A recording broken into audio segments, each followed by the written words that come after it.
നമസ്കാരം. ലവ് ജിഹാദ് 2006 മുതൽ കേരളീയ പൊതുസമൂഹം ഏറെ കേട്ടുതഴമ്പിച്ച വാക്ക്.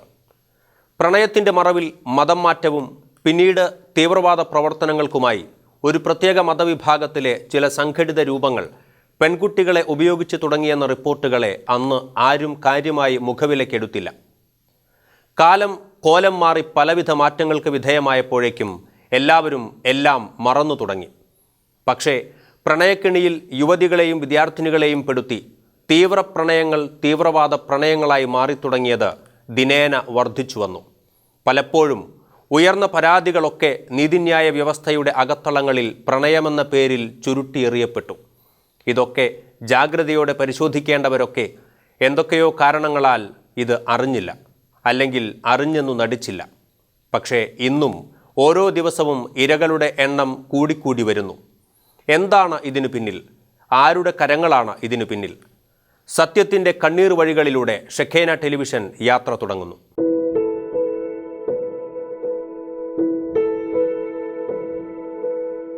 ലവ് ജിഹാദ്, ആ വാക്ക് കേൾക്കുമ്പോൾ തന്നെ വികാരം കൊള്ളുന്നവരുടെ നാവടച്ചുകൊണ്ടാണ് കഴിഞ്ഞ സീറോ മലബാർ സഭ സിനഡ് പുറപ്പെടുവിച്ച സർക്കുലർ. ക്രിസ്ത്യൻ പെൺകുട്ടികളെ ലക്ഷ്യമിട്ട് ലവ് ജിഹാദ് നടക്കുന്നു എന്ന സിനഡ് സർക്കുലറിനെതിരെ വലിയ പ്രതിഷേധമാണ് ഉയർത്തിയത്. പ്രണയം നടിച്ചു പീഡിപ്പിച്ച ശേഷം ആ ദൃശ്യങ്ങൾ കാണിച്ച് പെൺകുട്ടികളെ നിർബന്ധമായി മതപരിവർത്തനം നടത്തുന്നതും സഭ ചൂണ്ടിക്കാട്ടിയപ്പോൾ പലരും ഉറഞ്ഞുതുള്ളി. സഭയെ ഒറ്റപ്പെടുത്തി ആക്രമിക്കാൻ ശ്രമിച്ചവർ കണ്ണു തുറന്ന് കാണണം. അവരുടെ അടച്ചുവെച്ച കർണകുടങ്ങൾ തുറക്കാനാണ് ഞങ്ങൾ നടത്തിയ ഈ അന്വേഷണം.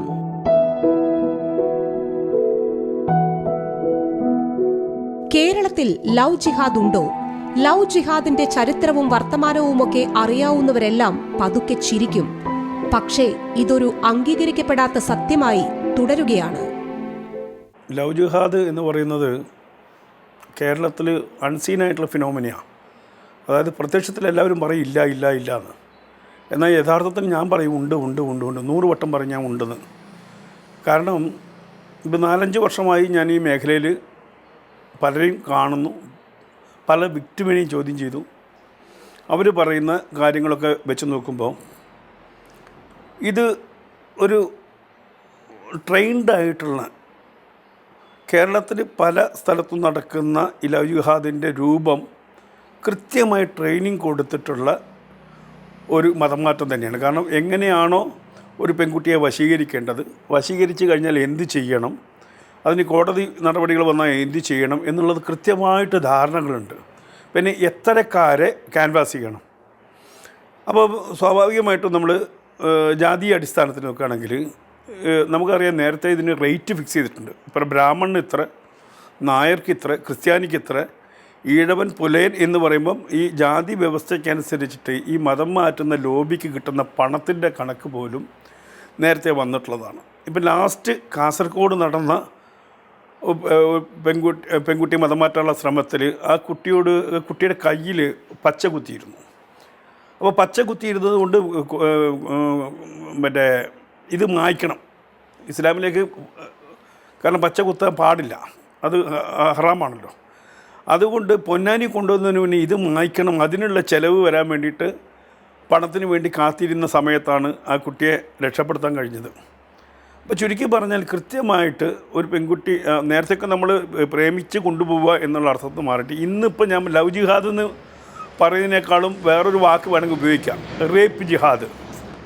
റേപ്പ് ജിഹാദ് എന്ന് പറഞ്ഞ ഒരു അവസ്ഥയിലേക്ക് ഇന്ന് മാറിയിട്ട് പുതിയൊരു പദം നമ്മൾ കൊടുക്കണം. കാരണം പെൺകുട്ടികളെ മയക്കുമരുന്ന് കൊടുത്തിട്ട് അധീനപ്പെടുത്തി റേപ്പ് ചെയ്യുക, അതിനുശേഷം മതം മാറ്റുക. അതാകുമ്പോൾ കുറച്ചും കൂടി ഈസിയാണ്. കാരണം കുട്ടി പെട്ടെന്ന് വഴങ്ങും. സാധാരണ പ്രേമിച്ച് കല്യാണം കഴിക്കുമ്പോഴൊക്കെ ചെറിയ പ്രശ്നങ്ങളൊക്കെ ഉണ്ടാകും, ഞാൻ മതം മാറാൻ തയ്യാറല്ല എന്ന് കുട്ടി പറയും. ഇവിടെ അങ്ങനെയല്ല. ഈ കുട്ടി നിർബന്ധിതമാകും. കാരണം കുട്ടി ആൾറെഡി കുട്ടിക്ക് സംബന്ധിച്ചുള്ള എല്ലാം നഷ്ടപ്പെട്ട് കഴിഞ്ഞ സ്ഥിതിക്ക് ഇനി എന്നെ സമൂഹം അംഗീകരിക്കില്ല, അപ്പോൾ അതുകൊണ്ട് ഞാനിത് സ്വീകരിക്കാമെന്ന നിലപാടിലേക്ക് കുട്ടി എത്തുകയും ആ കുട്ടിയെ മാറ്റി. എന്താണ് ഇത്തരം പ്രണയത്തിൻ്റെ ലക്ഷ്യം? ഇതിന് പണം മുടക്കുന്നവർക്ക് നേട്ടം എന്താണ്? ഇതൊക്കെ അറിയാൻ ഞങ്ങൾ ഒരു യാത്ര നടത്തി. അങ്ങ് വടക്കു നിന്നും തെക്കോട്ടേക്ക്. ഞെട്ടിപ്പിക്കുന്ന വാർത്തകളാണ് ഞങ്ങളവിടെ കണ്ടത്. പ്രണയം നടിച്ച് മക്കളെ ചതിവലയിലാക്കിയവരോട് ഇവർക്ക് ചിലത് പറയാനുണ്ട്. ആദ്യം ഞങ്ങൾ നടത്തിയ യാത്ര വടക്കൻ കേരളത്തിലെ ഒരു ചെറിയ ഗ്രാമത്തിലേക്കായിരുന്നു. നഗരത്തിന്റെ കാപട്യതകളൊന്നും ഇന്നും അറിയാത്ത ആ ഗ്രാമത്തിൽ 3 വർഷം മുൻപ് ഒരു 34 വയസ്സുകാരനുമൊത്ത് ഇറങ്ങിപ്പോയ 22കാരിയായ പെൺകുട്ടിയുടെ അമ്മ ഞങ്ങളെ കാത്തിരിപ്പുണ്ടായിരുന്നു. ഇന്നും കണ്ണീരോടെ മാത്രം ഓർക്കുന്ന ആ സംഭവം അമ്മ പങ്കുവച്ചത് ഇങ്ങനെ. അവള് ആദ്യമേ +2 പഠിക്കുമ്പം മുതൽ ഈ ബസ്സിന് പോകുമ്പം കണ്ട് പരിചയമുണ്ടായിരുന്നു. മോൻ്റെ കൂട്ടുകാരനും കൂടി ആയിരുന്നു. അപ്പോൾ നമുക്ക് ചായക്കടയായിരുന്നു അവിടെ. ചായക്കട ആകുമ്പോൾ ഞാനിവിടെ ഇല്ല, ഞാൻ ചായക്കടയിൽ പോകുമായിരുന്നു. അപ്പോൾ ഇവിടെ ഒരു ദിവസം വന്ന് ഇവർ കണ്ടു. ഇതൊന്നും നമ്മൾ അറിയുന്നില്ല. ഒരു സുപ്രഭാതത്തിലാണ് ഇവർ അങ്ങോട്ടും ഇങ്ങോട്ടും ബസ്സിന് പോയി. ഒരു ദിവസം ഇവർ രണ്ടുപേരെയും കൂടെ 23 പിടിച്ചു ഇവർ. അത് കഴിഞ്ഞിട്ട് ഇവനെ ഒഴിവാക്കി നാട്ടുകാരവിടെ തല്ലി ഓടിച്ചതാണ്. പിന്നെ 3-4 പേർ +2 TTC കഴിഞ്ഞു. അത് കഴിഞ്ഞിട്ട് വന്നു കഴിഞ്ഞിട്ട് ഇവർ വേറെ കല്യാണം കോഴിക്കോട് കല്യാണം ഉറപ്പിച്ചിരുന്നു. അപ്പോൾ ഇവൻ വരുന്ന കല്യാണം എല്ലാം അതിന് മുമ്പുള്ളെല്ലാം കല്യാണം മുടക്കലായിരുന്നു പരിപാടി. ഇവൻ വെല്ലുവിളിക്കുകയും ചെയ്തിട്ടുണ്ട്. എന്നോടൊക്കെ വെല്ലുവിളിച്ചിട്ടുണ്ട്. അങ്ങനെ ഇവിടെ കൗൺസിലിങ്ങിന് കൊണ്ടുപോയിട്ട് ഇവർ സഹകരിക്കാറില്ലായിരുന്നു. ഇവിടെ എല്ലാ കാര്യങ്ങളും വിളിച്ച് പറയുമായിരുന്നു. അച്ഛൻ പറയാൻ സഹകരിക്കുന്നില്ലെന്ന് പറയായിരുന്നു. അങ്ങനെ ഒരു ദിവസം രാത്രി ഫോൺ ചെയ്തപ്പോൾ ഞാൻ അവളെ പിടിച്ചു, ഫോൺ മേടിച്ച് വെച്ചു. എന്നിട്ട് ഞായറാഴ്ച പള്ളിയിൽ പോയി കുർബാനയ്ക്ക് പോയി. കുർബാനയുടെ സമയത്ത് അവിടെ ഇറങ്ങിപ്പോയി. അവളുടെ എല്ലാ സർട്ടിഫിക്കറ്റുകളും എടുത്തിട്ടുണ്ടായിരുന്നു. അവിടെ പോയി അവനെ അവൾ ചുരിദാറിന് വിളിച്ചിട്ടുണ്ടായിരുന്നു. അവൾ കരുതി കൂട്ടി തന്നെ. പിന്നെ പക്ഷേ ഇവൻ പറയുന്നത് ഇപ്പോൾ എന്നാന്ന് വെച്ചിട്ടുണ്ടെങ്കിൽ ഇവിടെ ഞാൻ സ്നേഹിച്ച് കല്യാണം കഴിച്ചിട്ടില്ല, അതായത് സ്നേഹിച്ചില്ലായിരുന്നു. ഇവരൊരു കാര്യം എന്ത് പറഞ്ഞാണ് ഇവരെ സ്നേഹത്തോടുകൂടി കൊണ്ടുപോയി. ഇവൻ കൊണ്ടുപോയത് ഇവിടെ ഇറങ്ങിപ്പോയത് ആദ്യമേ. ഇവർ വേറെ കല്യാണം കൊണ്ടായപ്പോൾ ഇവൻ ബ്രെയിൻ വാഷ് ചെയ്യുന്നുണ്ടായിരുന്നു. ഇവനിതൊരു ഹോബിയാണ്. +2 പെൺപിള്ളേരെ കാണുമ്പോൾ അവനൊരു ഹോബിയാണ് ശരിക്കും. ബസ്സേ പോന്ന് കണ്ടക്ടറും ഡ്രൈവറും രണ്ടുമായിട്ട് പോകും. ഇവന് ബസ്സുണ്ട് അതൊന്നും പറഞ്ഞാൽ ഇവനൊന്നുമില്ല. സത്യം പറഞ്ഞാൽ ഇവളെ വിചാരിച്ച് ശരിക്കും പൈസ ഉണ്ടെന്ന് വിചാരിച്ചിട്ട് ഇവിടെ ഇരുന്നത്. പക്ഷേ 10 പൈസ വെക്കില്ല. ഇവിടെ അധ്വാനിച്ചാണ് കഷ്ടപ്പെടുന്നത്. സത്യത്തിൽ ജീവിക്കുന്നത് ഒത്തിരി കഷ്ടപ്പെടും. സത്യങ്ങളൊക്കെ മനസ്സിലായത് അവിടെ ചെന്നപ്പോഴാണ്. അത് ചെന്നപ്പോഴാണ് ഒന്നുമില്ലെന്ന് നമുക്ക് മനസ്സിലായത്. അവിടെ നിന്ന് ചെന്നിട്ട് അപ്പോൾ അത് പ്രേമം മാത്രമായിരുന്നു? അതോ ഈ പെൺകുട്ടി അവൾക്ക് അങ്ങോട്ട് പ്രണയം ഉണ്ടായിരുന്നു? അവൾക്ക് ഭയങ്കര പ്രണയമായിരുന്നു. പക്ഷെ അവനത്ര പ്രണയം ഇല്ലായിരുന്നു. ഇവന് ഓരോ പെണ്ണുങ്ങളെ സ്നേഹിക്കുക, അവൻ മുതലെടുക്കുക, പോവുക. വീട് വിട്ട് അവൾ പോയതിനു ശേഷം മാത്രമാണ് ഇത് അവന്റെ 4ാം വിവാഹമാണെന്ന് അവൾ അറിഞ്ഞത്. ആദ്യ നാളുകളിലെ സ്നേഹവർത്തമാനങ്ങളൊക്കെ പോയി. കഷ്ടതയും ദുഃഖവും ദുരിതവും മാത്രം ബാക്കിയായി. ഇവൻ എന്തെന്ന് ചോദിച്ചാൽ ഇവിടെ കെട്ടണമെന്ന് യാതൊരു ആഗ്രഹമില്ലായിരുന്നു. കല്യാണം അന്ന് പോയ സമയത്ത് നടന്നിരുന്നു? ഈ 4 വർഷം മുമ്പ് കല്യാണം ഇല്ല, നടന്നിട്ടില്ല. ഇവർ പറഞ്ഞു കോടതി കേസ് കൊടുത്തു. ഞങ്ങൾ കേസ് കൊടുത്തു കഴിഞ്ഞപ്പം പറഞ്ഞു ഞങ്ങൾ രജിസ്റ്റർ ചെയ്തെന്നാണ് പറഞ്ഞവർ. രജിസ്റ്റർ ചെയ്തില്ലായിരുന്നു. അതപ്പോൾ ആർക്കും പൈസ എന്തോ കൊടുത്താന്ന് തോന്നുന്നു. പൈസ രജിസ്റ്റർ ഞങ്ങൾ ഇന്ന് അന്വേഷിച്ചപ്പോൾ പറഞ്ഞു, പോലീസുകാർ പറഞ്ഞ് രജിസ്റ്റർ ചെയ്തെന്നാണ് ഇവർ പറഞ്ഞത്. പക്ഷേ ഇവളിങ്ങനെ ഇപ്പോൾ ആയപ്പോൾ പറഞ്ഞ് രജിസ്റ്റർ ചെയ്തിട്ടില്ല. ഇതുവരെ രജിസ്റ്റർ ചെയ്തിട്ടില്ല. ഇപ്പം പറയുന്നത് രജിസ്റ്റർ ചെയ്തു, അന്ന് രജിസ്റ്റർ ചെയ്തെന്നാണ് പറഞ്ഞതാണ്. ഈ പോയി കഴിഞ്ഞാൽ അവിടെ എന്തൊക്കെ കാര്യങ്ങൾ എങ്ങനെയായിരുന്നു? ഇയാളുടെ സ്വഭാവം, അയാളുടെ വീട്ടിൽ രീതി എങ്ങനെയൊക്കെയായിരുന്നു? അതിന് മുമ്പേ പറയുന്നുണ്ടായിരുന്നു ഞങ്ങൾക്ക് ഇത് 4ാമത്തെ കല്യാണം. അവൻ്റെ കല്യാണം 4 കെട്ടിയിട്ടുണ്ട് ഇവൻ. അത് പിന്നെ ഈ സ്കൂൾ കുട്ടികളുടെ അടുത്ത് നേരൊക്കെ അപമര്യാദയാകും പെരുമാറിയിട്ടുണ്ട്. ഞങ്ങളതൊക്കെ അവർ ഫോൺ വിളിച്ച് പലരാനും പറഞ്ഞിട്ടുണ്ട്. അന്നേരം അവൾ വിശ്വസിച്ചിട്ടില്ല. ഇപ്പോഴാണ് കുറേയൊക്കെ ഒരു വിശ്വാസം വന്നത്. എനിക്ക് ഒത്തിരി വിഷമം. ഞാൻ പറഞ്ഞിട്ടുണ്ട് വഴിക്ക് എവിടെ വെച്ച് കണ്ടിട്ടുണ്ടെങ്കിൽ എന്നെ അമ്മയെന്ന് വിളിക്കരുത്, നോക്കരുത് എന്നിട്ടുണ്ട്. കാരണം ഞാൻ ഒരു പ്രാവശ്യം ബസ്സിൽ കയറിയപ്പോൾ ഇവിടെ പറഞ്ഞിട്ടിരിക്കുന്നുണ്ട്. പക്ഷേ എനിക്കത് മനസ്സിലായില്ല. ഇപ്പോൾ ഇറങ്ങാറായപ്പോൾ അവൾ മനസ്സിലായത്. അന്ന് അവൾ 24 താമസിച്ചുകൊണ്ടിരുന്നത്. അപ്പോൾ അതിനപ്പോൾ ഞാൻ പറഞ്ഞ അങ്ങനെ മിണ്ടിയില്ല. ഇത് കഴിഞ്ഞിട്ട് ഞാൻ ആ അമ്മേനെ വിളിച്ചത്. ഞാൻ ശരിക്കും പറഞ്ഞാണ്ടല്ലോ ഒരു അമ്മയ്ക്ക് ഏറ്റവും കൂടുതൽ താങ്ങാൻ പറ്റാതെ പർദ്ദയിട്ട് മൂടിക്കെട്ടി നമ്മൾ ദൈവത്തെ വിശ്വസിച്ചിട്ട് ഒരാൾ മുന്നേ നിൽക്കുക എന്ന് പറയുമ്പോൾ ഏറ്റവും വിഷമമുള്ള ചങ്ക് കുത്തിപ്പോൾ ശരിക്കും ഞാൻ പറഞ്ഞാൽ ഈ താഴോട്ട് ഭൂമിയിലേക്ക് പിറന്നു പോയാലും കുഴപ്പമില്ല ഞാൻ ഓർത്ത അഭ്യസമാണ് സത്യത്തിൽ. കാരണം അത്ര വിഷമമുണ്ട്. കാരണം അറിയുന്ന നാട്ടുകാർ, അറിയുന്ന മനുഷ്യന്മാർ വേണ്ടിയിട്ട് ഒരു മകൾ ശരിക്കും ഞാൻ പിന്നെ ഒരു ഫംഗ്ഷന് പോലും ശരിക്കും പോയിട്ടില്ല. ആര് ചോദിച്ചാലും അറിയുന്നവർ ചിലപ്പോൾ അറിഞ്ഞുകൊണ്ട് എന്നോട് ചോദിക്കും, ചിലപ്പോൾ അറിയാത്തവർ ചോദിക്കും മോളെന്തി എവിടെ കെട്ടിച്ച് എന്തെന്നാ പറയുമ്പം എനിക്ക് പറയാൻ പറ്റുമോ? മുസ്ലിമിനോട് പോയെന്ന് എനിക്ക് പറയാൻ പറ്റുമോ? ഇവിടെ ഞാൻ പോവില്ല. ഒരു ദിവസം അവൾ അമ്മയെ വിളിച്ചു. തനിക്ക് തിരിച്ചു വരണമെന്ന് പറഞ്ഞു. ഇതറിഞ്ഞ ആ മതസമൂഹത്തിലെ പ്രമാണികൾ അവൾക്ക് ചെറിയ ജോലി തരപ്പെടുത്തി. പിന്നാലെ മതപരിവർത്തനവും നിക്കാഹും നടത്തി അവളെ അവർ കുടുക്കിലാക്കി കഴിഞ്ഞിരുന്നു. ഇപ്പം അവൾക്ക് പോരണം എന്ന് ആഗ്രഹമുണ്ട്. പക്ഷേ ഇതിന് പുറകെ നന്നായി ബ്രെയിൻ വാഷ് ചെയ്യുന്നുണ്ട് അവളെ. പക്ഷേ ഇപ്പോൾ ഈ 2 ആഴ്ച മുമ്പ് അവളെ മതപരിവർത്തനം ചെയ്തു. എന്തായിരിക്കും ഇങ്ങോട്ട് തിരിച്ചു പോരാനുള്ള ശ്രമം നടന്നതായിട്ട് അവർക്ക് തോന്നിയിട്ടുണ്ട്. ആരോ പറഞ്ഞിട്ടുണ്ട്. അവൻ ശരിക്കും അത് മനസ്സിലായിട്ടുണ്ട്. അപ്പോൾ അവൾ പഠിപ്പിക്കുന്ന സ്കൂളിലാണെങ്കിലും സ്കൂളുകാരാണ് അതിന് മുൻകൈ. ഇതൊരു ഒറ്റപ്പെട്ട സംഭവമെന്ന് വ്യാഖ്യാനിക്കുന്നവർക്ക് മുൻപിൽ ദിവസേന നടക്കുന്ന 100 ഉദാഹരണങ്ങൾ കാട്ടാൻ കഴിയും. പിന്നെ ഞങ്ങൾ പോയത് വയനാടൻ ചുരം കയറിയാണ്. 18 വയസ്സ് പൂർത്തിയായി ദിവസങ്ങൾക്കുള്ളിൽ പ്രണയത്തിന്റെ പേരിൽ മകളെ നഷ്ടപ്പെട്ട ഒരമ്മയെ കാണാൻ. +2 പഠിക്കുന്ന പെൺകുട്ടി വീണ ചതിക്കുഴി ഈ അമ്മ പറയുന്നത് കണ്ണീരോടെ മാത്രമേ കേട്ടിരിക്കാനാകൂ. ഡിസംബർ 19 നമുക്ക് 18 വയസ്സ് തികഞ്ഞതിന് ശേഷം വളരെ പ്ലാൻഡ് ആയിട്ടാണ് വീട്ടിൽ നിന്ന് ഇറക്കിക്കൊണ്ടുപോയത്. അതായത് അവരുടെ ഭാഗത്ത് ഒരു തെറ്റുമില്ലാത്ത രീതിക്ക് എന്നെക്കൊണ്ട് വഴക്ക് പറഞ്ഞ് ഇറങ്ങി പോകുന്ന ഒരു സാഹചര്യം പോലെ ഉണ്ടാക്കി അങ്ങനെ പോയതാണ്. അതായത് എൻ്റെ മാത്രം കുഴപ്പമാക്കി വരുത്താൻ വേണ്ടിയിട്ട്, അല്ലെങ്കിൽ അവളുടെ മാത്രം കുഴപ്പമാക്കി വരുത്താൻ വേണ്ടിയിട്ട് വന്നിട്ട് കൂട്ടിക്കൊണ്ടുപോയി. അവർ ഇതിൽ പങ്കാളിയല്ലാത്ത രീതിക്ക്. പക്ഷേ നമുക്കറിയാം അത് വളരെ പ്ലാൻഡായിട്ട് ചെയ്തതാണെന്ന് നമുക്ക് ഉറപ്പാണ്. ഈ പയ്യൻ മുസ്ലിം പയ്യനാണ്. പയ്യൻ എന്തെങ്കിലും ജോലിയോ അങ്ങനെ എന്തെങ്കിലും ഒരു ഇതുണ്ടോ? എത്ര വയസ്സുണ്ടോ? അവന് 27 വയസ്സിൻ്റെ അടുത്തുണ്ട്.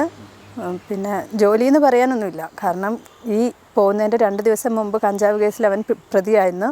ആ ന്യൂസിൽ തന്നെ വന്നിട്ടുണ്ട് പലവിധ കേസിൽ. ഇത് 5 ഗ്രാം കഞ്ചാവ് വെച്ചേ പിടിച്ചിട്ടുള്ളൂ എങ്കിലും പല കേസിലും അവൻ പ്രതിയാണെന്ന് പോലീസ് തന്നെ പറയുന്നുണ്ട്. അപ്പോൾ ഈ പ്രശ്നം കൊണ്ട് തന്നെ നമ്മൾ സ്റ്റേഷനിൽ ചെന്നപ്പോൾ അവർക്ക് അവന് നല്ല പരിചയമാണ്. അതിപ്പോൾ ഈ +2 കയറിയതിന് ശേഷം അത്രയും ഉണ്ടാവാൻ വഴിയുള്ളൂ. അതുവരെ അവർക്ക് ഇങ്ങനെ സീരിയസ് ഒന്നുമില്ല. അവൾ കളിച്ച് നടക്കുന്ന പ്രായമാണ്. അതുവരെ അത്ര സീരിയസ് ഒന്നുമില്ലായിരുന്നു. ഇപ്പോൾ ഈ ഒരു +2 കയറിയതിന് ശേഷം ഒരു 3-4 മാസമായിട്ട് അവൻ മൊബൈൽ വേറെ മേടിച്ചു കൊടുത്ത് രഹസ്യമായിട്ട്. അതുവരെ എൻ്റെ മൊബൈലാണ് ഉപയോഗിച്ചുകൊണ്ടിരുന്നത്. അതുകൂടാതെ ഞാൻ അവൾക്കൊരു മൊബൈൽ മേടിച്ച് കൊടുത്തു.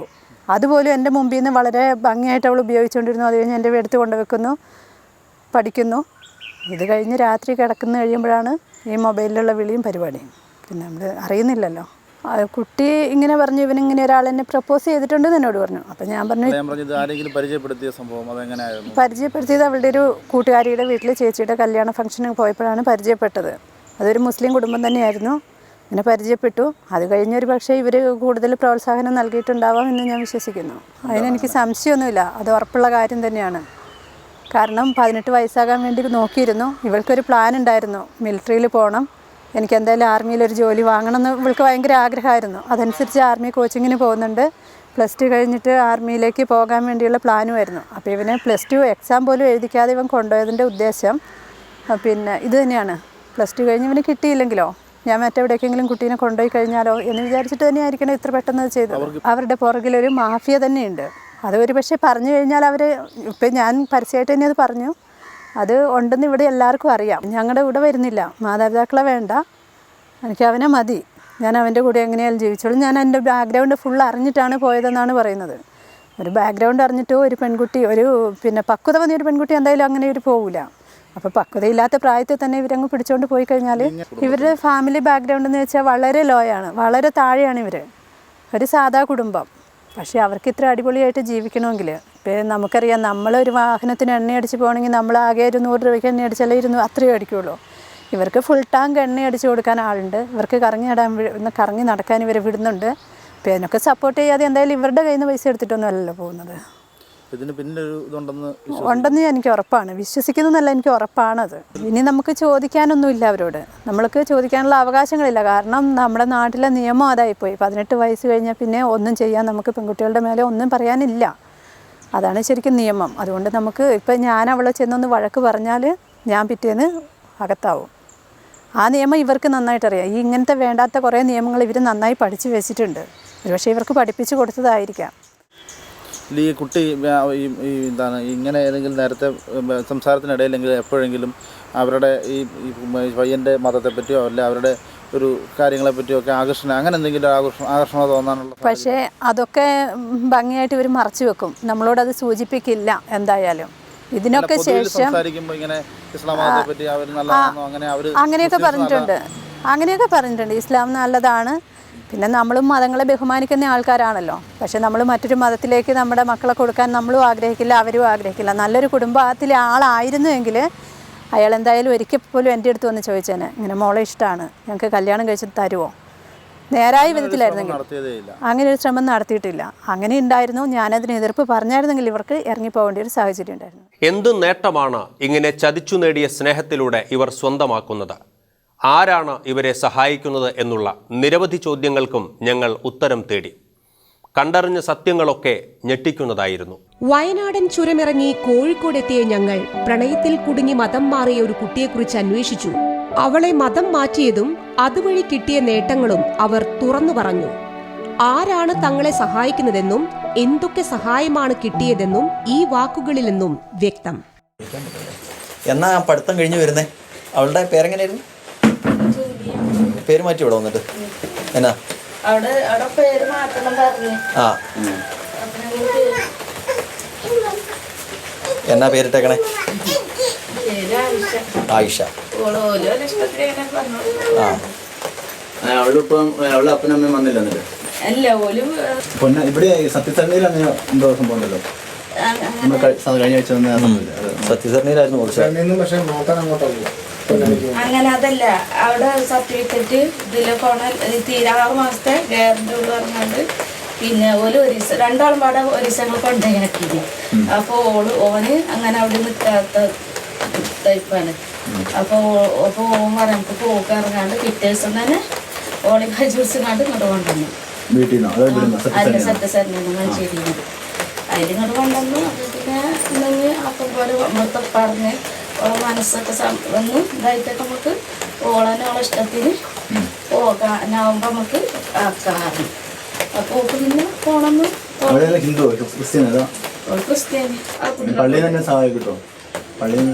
ഞങ്ങൾക്കോ സഹായം പറഞ്ഞാല് ഇതേപോലെ എന്താ ഇങ്ങനെ പൊന്നാനി പോയി ഇസ്ലാമ സ്വീകരിക്കാൻ എന്തോ പറഞ്ഞാണ്ട് കുറച്ചൊക്കെ ഒരു ഇതിങ്ങനെ വന്നിനി. അപ്പൊ ഇവിടുത്തെ പറഞ്ഞതും സാരല്ല, ഓള് മനസ്സ് മാറട്ടെ, എന്നിട്ട് നമുക്ക് എന്തോ ചെയ്യാൻ പറ്റുള്ളൂ, അല്ലെങ്കിൽ ഓള് കോടതിയൊക്കെ കയറേണ്ടി വരില്ലേ. ഇവർ ഈ പറയുന്നത് ഒരുപക്ഷെ ഇപ്പോഴും വിശ്വസിക്കാനാവാത്ത ചിലരുണ്ടാകാം. മതം മാറുന്നവർക്ക് സാമ്പത്തിക സഹായം നൽകി അടിമപ്പെടുത്തിയതിനു ശേഷം ഇവരെ എങ്ങനെ ഉപയോഗിക്കാം എന്നതിന് വ്യക്തമായ പ്ലാൻ ഉള്ളവരാണ് ഇത്തരം ലോബികൾ. ഈ മുസ്ലിം പോപ്പുലേഷൻ പണ്ടത്തെ പോലെ ഇനി വർദ്ധിക്കില്ല. കാരണം പണ്ട് 3 ഘട്ടം 4 ഘട്ടം അതിൽ 40 പേരുകയും ചെയ്യാം, യാതൊരു ചോദ്യവുമില്ല. ഇന്നത്തെ വിദ്യാഭ്യാസമുള്ള മുസ്ലിം പെൺകുട്ടികൾ അതിന് തയ്യാറാവില്ല. അവർക്ക് അതിന് തത്തുല്യമായിട്ട് നല്ല ഉദ്യോഗസ്ഥരാണ് കല്യാണം കഴിക്കുന്നത്. അവർ പ്ലാൻഡായിട്ട് ലൈഫ് നയിക്കുന്നവരാണ്. അപ്പോൾ സ്വാഭാവികമായിട്ട് ഇനിയുള്ള ഒരു ജനറേഷൻ, മുസ്ലിം ജനറേഷനിൽ ഈ 10 പെറാനും 8 പെറാനൊന്നും പെണ്ണുങ്ങളെ കിട്ടില്ല. അപ്പോൾ സ്വാഭാവികമായിട്ടും ഇതുവരെ അവരുണ്ടാക്കിക്കൊണ്ടുവന്ന ഈ എന്താ പറയുന്നത് മതപരമായിട്ടുള്ള വളർച്ച, എണ്ണത്തിലുള്ള വളർച്ച ഇനി അങ്ങോട്ട് ഉണ്ടായിക്കൊള്ളുന്ന നിർബന്ധമല്ല. 2ലോ 1ലോ ഒതുങ്ങും, അല്ലെങ്കിൽ 3ലോ മാക്സിമം ഒതുങ്ങും. അതുകൊണ്ട് ഒരു കുടുംബത്തിന് പറ്റില്ല. അപ്പോൾ സ്വാഭാവികമായിട്ടും പുറത്തുനിന്ന് ആളെ അകത്തേക്ക് എടുക്കണം. അവിടെയാണ് പ്രശ്നം വരുന്നത്. അപ്പോൾ പുറത്തുനിന്ന് ആളെ എടുക്കുമ്പം അപ്പുറത്തൊന്ന് കുറയുകയും ചെയ്യും, ഇപ്പുറത്ത് 3 കൂടുകയും ചെയ്യും. ഒരു പെൺകുട്ടിയെ എടുക്കുമ്പം ഒരു ഗർഭപാത്രത്തെ എടുക്കുന്നത്, ഒരു പെൺകുട്ടിയെന്ന് പറഞ്ഞാൽ ഒരു ഗർഭപാത്രമാണ്, അതിൽ വിത്തിടണം. കാരണം മുസ്ലിം പെണ്ണ് കൃഷിയിടമാണെന്നാണ്, കൃഷി ചെയ്യാനുള്ള ഇടമാണ് സ്ത്രീ. ആ അർത്ഥത്തിൽ തന്നെയാണ് ഇവരെടുക്കുന്നത്. ഇവർക്ക് കൃഷി വിത്തിട്ട് മുളപ്പിക്കുന്ന ജോലിയാണ് ഇപ്പോൾ ഇവർക്കുള്ളത് ഈ പറയുന്ന. അപ്പോൾ ഒരു 2050 ആകുമ്പോഴത്തേക്കും കേരളത്തിൻ്റെ ജനസംഖ്യ, മുസ്ലിം ജനസംഖ്യ മുകളിലോട്ട് ഉയരണം. ഇതാണ് അവരുടെ ഉദ്ദേശം. അപ്പം ഈ കഴിഞ്ഞ കാലത്ത് നന്നായി നടന്നു. കാരണം 4 5 വീതവും 6 വീതവും ഒക്കെ കുട്ടികളുണ്ടായി. ഇപ്പം ഇനി അത് നടക്കില്ല. അപ്പോൾ ഇനി സ്വന്തം വിഭാഗത്തിന് പോരാ, അന്യവിഭാഗത്തിന് ഇങ്ങോട്ട് കൺവേർട്ട് ചെയ്യണം. ഈ പുരുഷനെന്താ അത്ര അധികം കൺവേർട്ട് ചെയ്യാത്തത്? ഇപ്പം നമ്മൾ പ്രേമവിവാഹം പറയുകയാണെങ്കിൽ എന്തുകൊണ്ട് ഒരു ക്രിസ്ത്യൻ പെൺകുട്ടിയെ കല്യാണം കഴിക്കുമ്പോൾ ഈ കല്യാണം കഴിക്കുന്ന മുസ്ലിം എന്താണ് ക്രിസ്ത്യാനിറ്റിയിലേക്ക് പോകാത്തത്? അതും ചിന്തിക്കണ്ട. നമ്മൾ പ്രേമവിവാഹമാണെങ്കിൽ സ്വാഭാവികമായിട്ട് കുറച്ച് ആൾ ക്രിസ്ത്യാനിയിലേക്കും പോകണമല്ലോ, മുസ്ലിങ്ങളിലേക്ക് മാത്രം. ഈ വൺ സൈഡായിട്ട് വരുന്നത് എങ്ങനെയാണ്? ഇപ്പോൾ ഈ ജിഹാദി സംഘടന നമുക്ക് പറയാം, കേരളത്തിലെ ജിഹാദി സംഘടനകൾ ഒറ്റക്കെട്ടാണ്. ഏകദേശം 13ഓളം സംഘടന ഉണ്ടെന്നാണ് പറയുന്നത്. ആ ഒരു ഒറ്റക്കെട്ടായിട്ട് അവരിതിന് ഫണ്ട് കണ്ടെത്തിയിട്ടുണ്ട്. അവർക്ക് വിദേശത്ത് നിന്ന് വരുന്ന ഫണ്ടുണ്ട്. ഈ ഫണ്ടുകൾ ഉപയോഗിച്ചാണ് കേസ് തേച്ച് മാച്ച് കളയുന്നത്, അതല്ലെങ്കിൽ തോൽപ്പിച്ച് കളയുന്നത്. ഇപ്പോൾ ഒരു മെഡിക്കൽ എടുക്കാൻ പോകുന്നിടത്ത് സ്വാധീനം ചെലുത്തും, പോലീസ് സ്റ്റേഷനിൽ സ്വാധീനം ചെലുത്തും. ഇപ്പോൾ ഈ കേരളത്തിനെ സംബന്ധിച്ചോളം ഇത്തരം കേസുകളിലൊന്നും വനിതാ കമ്മീഷൻ ഇടപെട്ടില്ല. അത് വേറൊരു കാര്യം. ഇപ്പോൾ കാസർഗോഡ് കേസിൽ ഇടപെട്ടില്ല, കോഴിക്കോട് കേസിൽ ഇടപെട്ടില്ല, ഇപ്പോൾ വയനാട്ടിൽ നടക്കുന്ന കേസിൽ ഇതിലൊന്നും വനിതാ കമ്മീഷൻ കാണുന്നേ ഇല്ല. അവർക്കറിയില്ല അത് അങ്ങനെ സംഭവം ഇല്ല എന്നാണ് അവർ പറയുന്നത്. ലവ് ജിഹാദിന് തെളിവ് ചോദിക്കുന്നവരോടൊരു വാക്ക്. ഇതൊരു പ്രസ്ഥാനമല്ല, പക്ഷേ ചിലരുടെ ജീവിതചര്യയുടെ ഭാഗമായി ഇത് മാറിക്കഴിഞ്ഞിട്ടുണ്ട്. ലവ് ജിഹാദ് എന്ന് പറയുന്ന ഒരു വിഷയത്തെ സംബന്ധിച്ച് വളരെ ശക്തമായിട്ടുള്ള ചർച്ചകൾ ഈ കാലഘട്ടത്തിൽ നടന്നു വരുന്നുണ്ട്. പ്രത്യേകിച്ച് ഗവൺമെൻറ്റുമായിട്ട് ബന്ധപ്പെട്ടും ഗവൺമെൻറ് അധികാരികളായിട്ട് ബന്ധപ്പെട്ടൊക്കെ ഇതില്ല എന്നുള്ള ഒരു ചർച്ച വരികയും അതിനുശേഷം ചാനലുകൾ ഈ ഒരു വിഷയത്തെ ഏറ്റെടുക്കുകയും അതോടൊപ്പം വളരെ ശക്തമായിട്ടൊരു പരിശ്രമം ഈ ഒരു സംഭവം ഇങ്ങനെയൊരു ശ്രമങ്ങൾ ഈ നാട്ടിൽ കേരളത്തിൽ നടക്കുന്ന ഒരു പ്രസ്താവിക്കാനുള്ളൊരു ശ്രമങ്ങൾ വളരെ ശക്തമായിട്ട് നടക്കുന്നതായിട്ട് നമ്മൾ കേൾക്കുന്നുണ്ടല്ലോ. മലബാർ ഏരിയയിലെ ഒരു രൂപതയിൽപ്പെട്ട ഒരു വൈദികൻ എന്ന നിലയിൽ ഇത്തരത്തിലുള്ള വിഷയങ്ങളുമായിട്ട് കുറച്ചെങ്കിലും അടുത്ത് ഇടപെടാനുള്ള ഒരുപാട് സാഹചര്യങ്ങൾ ലഭിച്ചു എന്ന നിലയിൽ സത്യസന്ധമായിട്ട് കുറച്ച് കാര്യങ്ങൾ ബോധ്യപ്പെടുത്താൻ ഞാൻ ആഗ്രഹിക്കുകയാണ്. നമ്മളുടെ ഈ ഒരു പ്രദേശത്ത് തന്നെ ഏകദേശം ഒരു 40ഓളം കേസുകൾ ഇത്തരത്തിൽ മുസ്ലിം മതപരിവർത്തന ശ്രമങ്ങളുടെ പേരിൽ തന്നെ റിപ്പോർട്ട് ചെയ്തിട്ടുണ്ട്. അതുപോലെ ഞാൻ പറയാൻ ആഗ്രഹിക്കുകയാണ്, ലവ് ജിഹാദ് എന്ന് പറയുന്നൊരു ടീമിനെ പലപ്പോഴും വളച്ചൊടിക്കുന്ന രീതിയിലൊക്കെ പലപ്പോഴും അവതരിപ്പിക്കുന്നുണ്ട്. അങ്ങനെ ഒരു ടീം ഇതുവരെ ഒഫീഷ്യലി ഉപയോഗിച്ചിട്ടില്ല. അതൊരു കൊളോക്കിയൽ ലാംഗ്വേജിൽ ഉപയോഗിക്കുന്നൊരു ടീം മാത്രമാണെന്ന് പൊതു സംസാരമുണ്ട്. സത്യമാണത്. കാരണം ഇങ്ങനൊരു ടീം സാധാരണ സംസാരങ്ങൾ, ജനങ്ങളുടെ സംസാരങ്ങളിൽ നിന്ന് വന്നുകൂടിയൊരു ടീമാണ്. അല്ലാതെ ഒഫീഷ്യലി ഒരു കേസിൽ പോലും ഇത്തരത്തിലൊരു പരാമർശം ഉണ്ടായിട്ടില്ല എന്നുള്ളത് സത്യമാണ്. എങ്കിലും ലവ് ജിഹാദിനെ ഞാൻ നിർവചിക്കാൻ ഉദ്ദേശിക്കുന്നത് എങ്ങനെയാണ്? കേരളത്തിലെ ഈ ഒരു മലബാർ റീജിയനിൽ മുസ്ലിം പ്രണയങ്ങളും അല്ലെങ്കിൽ പ്രണയ നാട്യങ്ങളും അതിലൂടെ വിവാഹത്തിലേക്കുള്ളൊരു സാധ്യതയിലേക്ക് എത്തിച്ച് അതിനു മുമ്പായിട്ട് മതപരിവർത്തനം നടത്തി എങ്കിൽ മാത്രമേ നിക്കാഹ് ചെയ്യാൻ സാധിക്കുകയുള്ളൂ എന്നൊരവസ്ഥയിലേക്ക് പെൺകുട്ടികൾ എത്തിക്കുന്ന ഏകദേശം ഒരു 40ഓളം കേസുകൾ നമ്മളുടെ ഈ സംവിധാനത്തിലൂടെ കൈകാര്യം ചെയ്യേണ്ടി വന്നിട്ടുണ്ട്. അത് മിക്കവാറും കൗൺസിലിംഗ് കേസുകളിലാണ് ഇത്തരത്തിലുള്ള റിപ്പോർട്ടുകൾ വന്നിട്ടുള്ളത്. ഐഡൻറ്റിറ്റി വെളിപ്പെടുത്തുക എന്നുള്ളത് നമ്മളെ സംബന്ധിച്ച് വലിയ ബുദ്ധിമുട്ടുള്ള കാര്യമാണ്. മാതാപിതാക്കളെ സംബന്ധിച്ച് ചെറിയ പെൺകുട്ടികൾ, പ്രത്യേകിച്ച് 18 വയസ്സിൽ താഴെയുള്ള പെൺകുട്ടികൾ പോലും ഇത്തരത്തിലുള്ള കേസുകളിൽ ഉൾപ്പെട്ടിട്ടുള്ളത് കൊണ്ട് അവരുടെ ഐഡൻറ്റിറ്റി വെളിപ്പെടുത്താൻ പേരൻസ് ഒരിക്കലും ആഗ്രഹിക്കുന്നില്ല. കുട്ടികളുടെ ഭാവിയെ സംബന്ധിച്ച് ഇത് വലിയ ബുദ്ധിമുട്ടുകൾ ഉണ്ടാക്കുന്ന കാരണത്താൽ തന്നെ. പക്ഷേ ഇത് സത്യമായിട്ടും ഈ ഒരു സംഭവം നടക്കുന്നുണ്ടെന്ന കാര്യത്തിൽ ഞങ്ങൾക്ക് വളരെ കൃത്യമായ ബോധ്യമുണ്ടെന്ന് ഞാൻ ഈ അവസരത്തിൽ പറയാൻ ആഗ്രഹിക്കുകയാണ്. പൂക്കളെയും പൂമ്പാറ്റകളെയും കൗതുകത്തോടെ നോക്കിക്കണ്ട പ്രായത്തിലുള്ള ഒരു പെൺകുട്ടി. ആ വർണ്ണക്കാഴ്ചകളെ അവൾക്ക് അന്യമാക്കാൻ ഒരുവൻ ഒരുക്കിയ ചതിക്കുഴി. മുറിവേറ്റ പക്ഷിക്കുഞ്ഞുങ്ങളെ ചേർത്തുപിടിച്ച് പോരാട്ടത്തിൻ്റെ കനൽ വഴികളിലൂടെ നടന്ന കുടുംബങ്ങൾ. ഒരു വീടിൻ്റെ മാലാഖയായിരുന്നവർ ഒരൊറ്റ നിമിഷത്തെ വികാരത്തിൻ്റെ പുറത്ത് വലിച്ചെറിഞ്ഞു പോയത് ചില സ്വപ്നങ്ങളായിരുന്നു.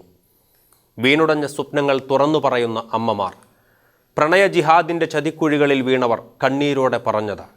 കാണാം അടുത്ത എപ്പിസോഡിൽ.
നമസ്കാരം. ഭീകരൻ ചിലന്തി വല നെയ്യുകയാണ്. വല നെയ്യുന്നതെല്ലാം പ്രകാശം കടന്നു പോകുന്ന വഴിത്താരകളിലൂടെയുമാണ്. മോഹിപ്പിക്കുന്ന പ്രകാശം.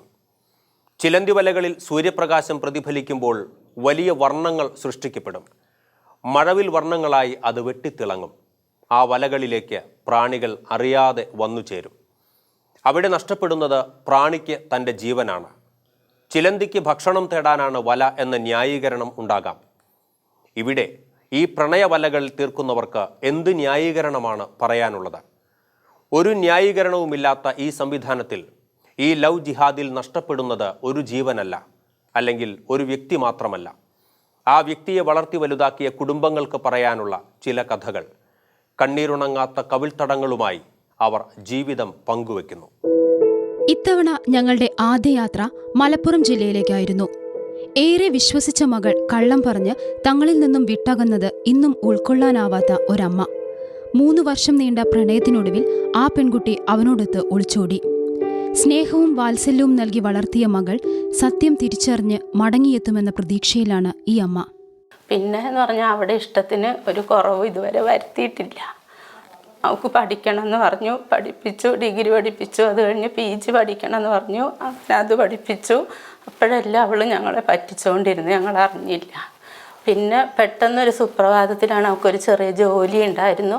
ജോലിക്ക് പോയി. അവിടുന്നാണ് ഈ സംഭവങ്ങളൊക്കെ നടക്കുന്നത്.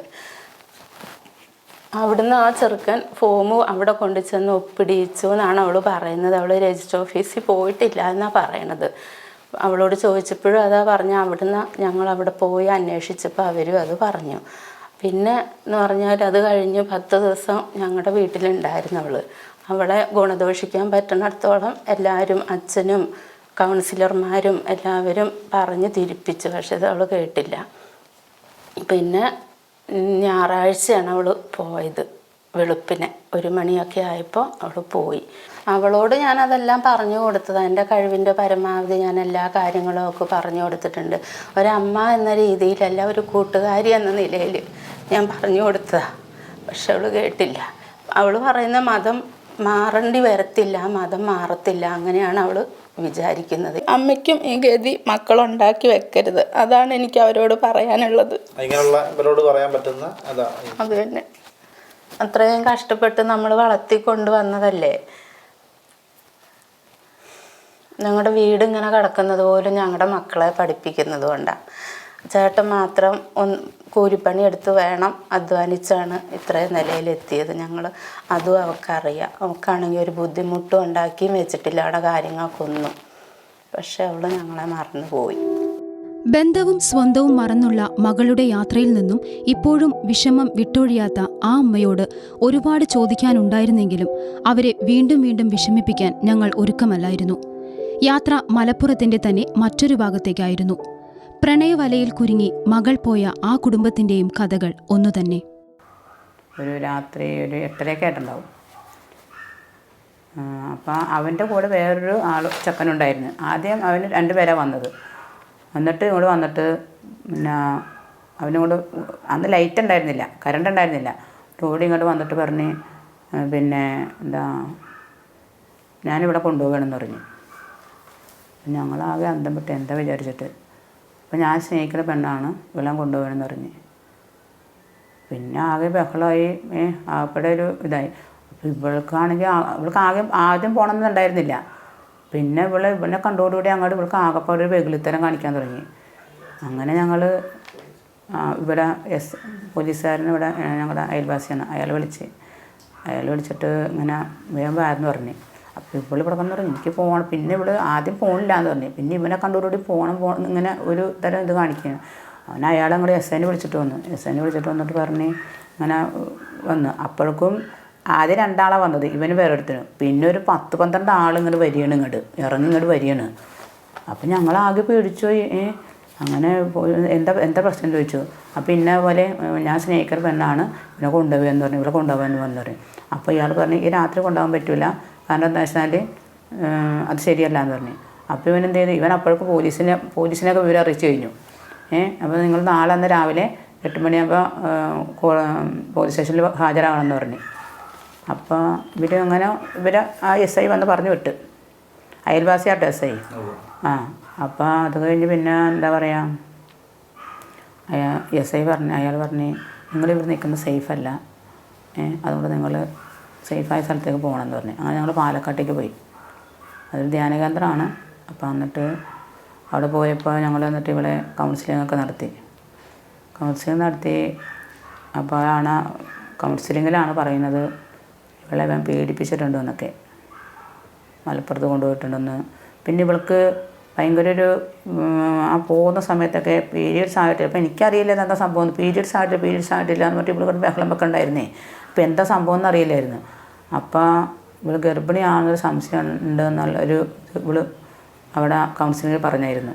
അങ്ങനെ ഞങ്ങളിവിടെ കൊണ്ടുവന്നിട്ട് ചെക്ക് ചെയ്ത്, അപ്പോൾ അതിന് കുഴപ്പമില്ലാന്ന് പറഞ്ഞപ്പോഴാണ് കുട്ടിക്കൊരു സമാധാനമായത്. പിന്നെ ജൂലൈ 29-ാം തീയതിയാണ് കേസ്, ആദ്യത്തെ കേസ്.